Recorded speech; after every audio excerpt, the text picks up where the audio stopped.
जय हिंद दोस्तों। आज की इस वीडियो में हम बात करने वाले हैं हार्ट यानी कि हृदय के बारे में। जैसा कि आप चित्र में देख रहे हैं, हमने एक सुंदर सा हृदय का चित्र बना रखा है। आज हम इसी के बारे में बात करने वाले हैं। इसका काम क्या होता है, ठीक है, ये कितने भागों में बटा होता है, यानी कि इसमें कितने चैम्बर्स पाए जाते हैं, इसकी बाह्य संरचना क्या होती है, कैसी होती है, और ये क्या होता है, इसका काम क्या होता है, इस सभी के बारे में हम आज की इस वीडियो में बात करेंगे। ठीक है, तो चलिए दोस्तों शुरू करते हैं आज की क्लास को। तो दोस्तों सबसे पहले हम जान लेते हैं हृदय का अध्ययन किस शाखा में किया जाता है। विज्ञान के किस शाखा में हम हृदय यानी कि हार्ट के बारे में पढ़ते हैं। ठीक है, तो नंबर 1 पॉइंट पर आप नोट कीजिए, हृदय की संरचना एवं कार्यकी का अध्ययन। हृदय की संरचना एवं कार्यकी का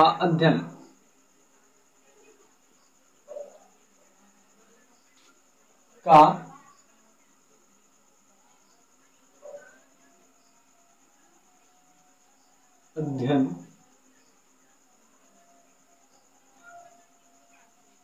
हृदय विज्ञान।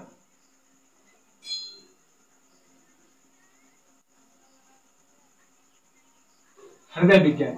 अब दोस्तों इस हृदय विज्ञान को क्या कहते हैं? हृदय विज्ञान को हम कार्डियोलॉजी कहते हैं। कार्डियोलॉजी के अंतर्गत करते हैं।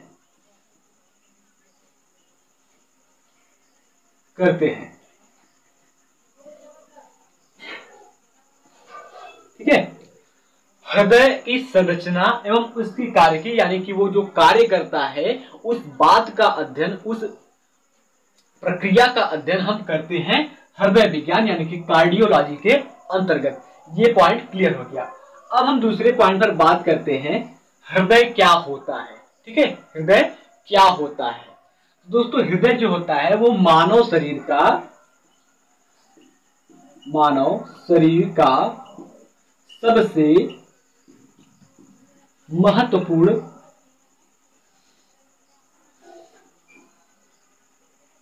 अंग है। ठीक है, अब इस लाइन का मतलब है जो हृदय होता है वो हमारे रुधिर को पंप करता है, जिससे वो शरीर के सभी भागों में सुचारू रूप से यानी कि अच्छे तरीके से पहुंच जाती है। और ये हृदय जो होता है वो धड़कता रहता है, जिसके कारण हम जीवित रहते हैं। ठीक है, ये पॉइंट क्लियर हो गया कि मानव शरीर का सबसे महत्वपूर्ण अंग जो होता है वो हृदय होता है। अब बात कर लेते हैं ये हृदय जो होता है वो बना किस चीज का होता है। ठीक है, वो किस पदार्थ का, किस मटेरियल का बना होता है। दोस्तों जो हृदय होता है वो हृदयी पेशी का बना होता है। ठीक है, हृदयी पेशियों का बना होता है। ठीक है, एक जो ये पेशी है हृदयी पेशी, जब हम आपको पेशियां बताएंगे, पेशियां जब पढ़ाएंगे तो वहां पर हम आपको पेशियों के कई प्रकार के बारे में पढ़ाएंगे, जिसमें से एक पेशी ये भी है यानी कि हृदयी पेशी। ठीक है, कार्डियक मसल। तो जो हृदय होता है, ये जो हमारा हार्ट है वो हृदयी पेशी का बना होता है। ठीक है, और इसका नेक्स्ट पॉइंट बात करते हैं। जो दोस्तों हमारा हृदय होता है, हार्ट होता है, वो जीवन पर्यंत अर्थात जीवन काल, जब तक इंसान जीवित रहता है तब तक वो कार्य करता रहता है। इस पॉइंट को भी नोट कर लीजिए, जीवन प्रयत्न या जीवन भर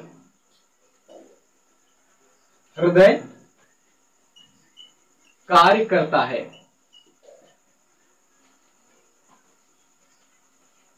हृदय कार्य करता है। ठीक है, अब आगे की पॉइंट नोट करेंगे। नंबर 5वां पॉइंट जो होता है जो हृदय होता है दोस्तों, वो शरीर के विभिन्न अंगों से रुधिर को एकत्र करता है। ठीक है, रुधिर को एकत्र करता है, फिर उसके बाद वो विशेष वाहिकाओं के द्वारा शरीर के सभी अलग अलग अंगों तक पहुंचाता है। ठीक है, पंप करता है। तो यहां पर लिखेंगे शरीर के विभिन्न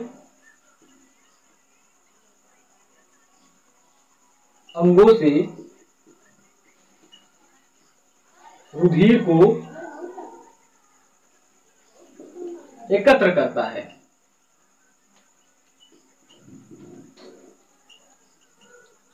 और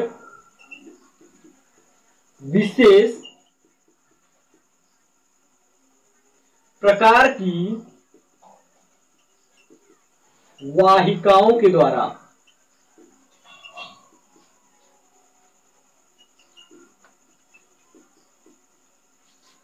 शरीर के अंगों तक पहुंचाता है।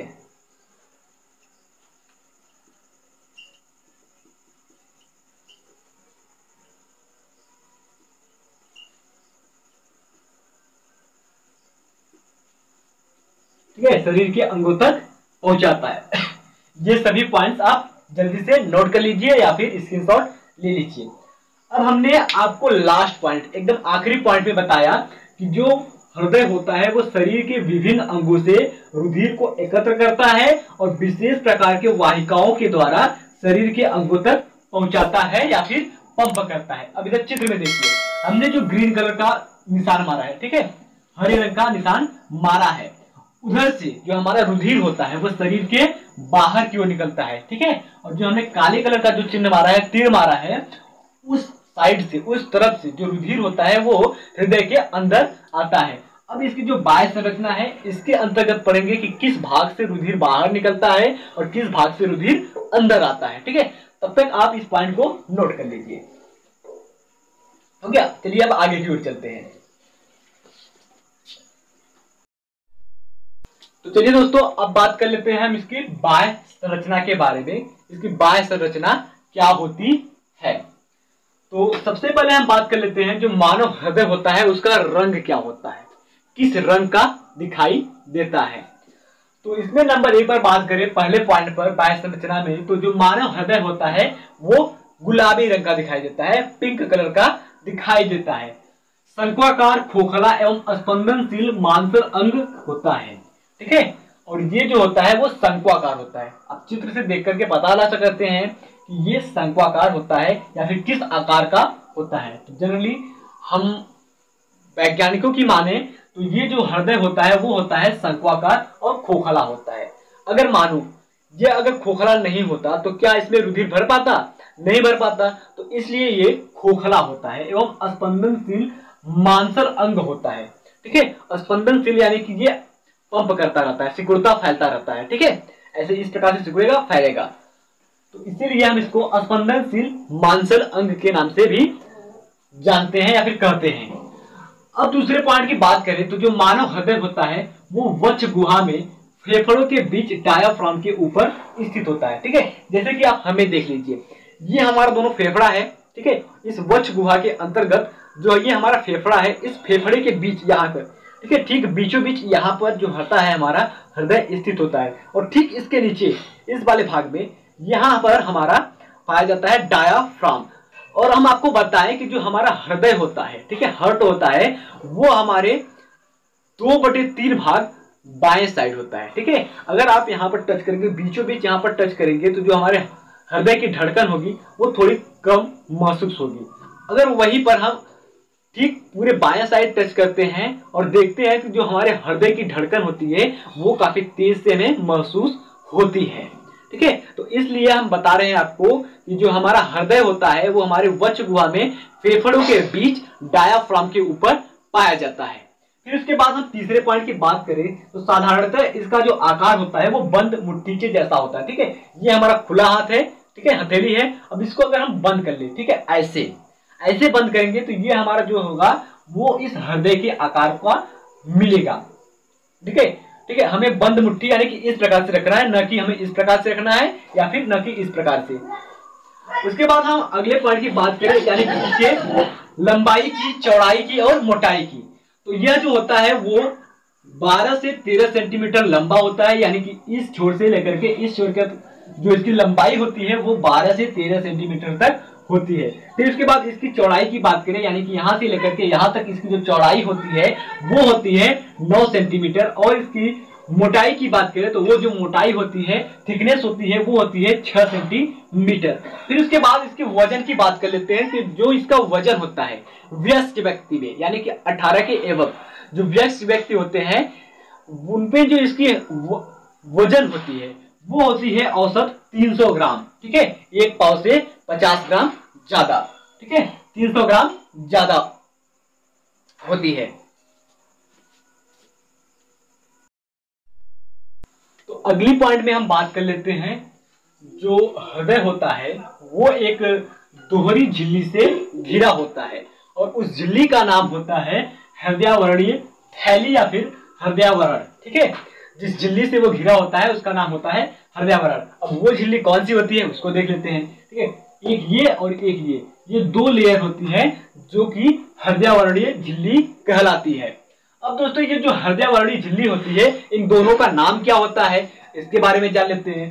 तो जो पहला होता है हृदय की ओर आतरंगी हृदयावरण और दूसरा होता है देह भित्ति की ओर भित्तीय हृदयावरण। अब दोस्तों ये जो दोनों भित्तियां होती है, ठीक है, ये और ये जो दोनों भित्ति होती है, अब इसके बीच में कुछ पाया जाता है। वो क्या पाया जाता है उसको भी जान लेते हैं। तो उसमें पाया जाता है एक गुहा।